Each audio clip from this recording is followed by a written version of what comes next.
Ouais, bonjour, pasteur Gédéon. Oui, bonjour mon ami, que Dieu vous bénisse. Amen.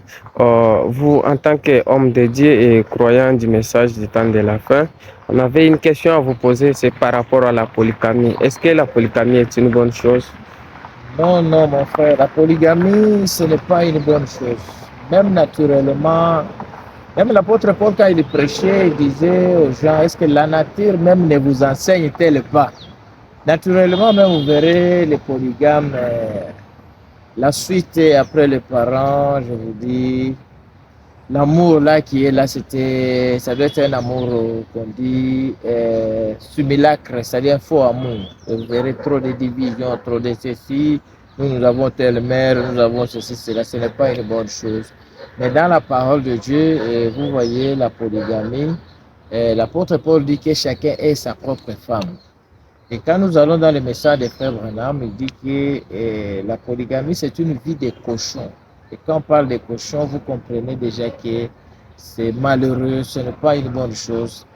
Ce que je conseille aux enfants de Dieu, priez beaucoup le Seigneur, qu'il vous révèle, qu'il vous donne une seule femme. Et la femme-là doit être née de nouveau, baptisée du Saint-Esprit. Ça ne sert à rien de vous trépasser, de vous dépasser et tout ça. Ayez la femme qui est baptisée du Saint-Esprit, quelle que soit son apparence, même s'il ressemble vraiment à n'importe quoi, mais elle a un bon caractère.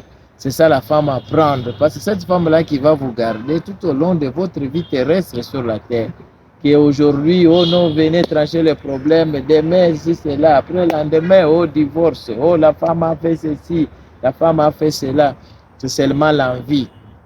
Et je dirais aux enfants de Dieu, c'est de vous contenir, de prier Dieu, qu'il vous donne une seule femme. Après vous avoir donné cette femme-là, ça sera votre femme de tous les jours.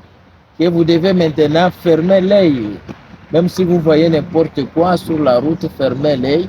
C'est celle-là que vous allez rester éternellement. Après le mariage, il n'y a pas de divorce. Nous vous posons souvent la question et vous dites, seule la mort vous séparera.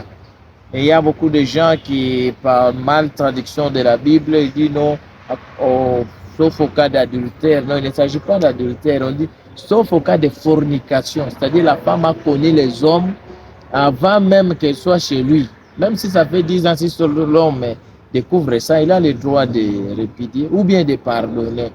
C'est ce que la parole de Dieu nous dit. Mais en dehors de ça, même si le pire vous arrive dans les mariages, supportez parce que seule la mort va vous séparer. C'est pour cela que les Juifs, ils ont répondu à Jésus, ils ont dit que si tel est le cas, il n'est pas avantagé à se marier. Que Dieu vous bénisse et Dieu vous comble.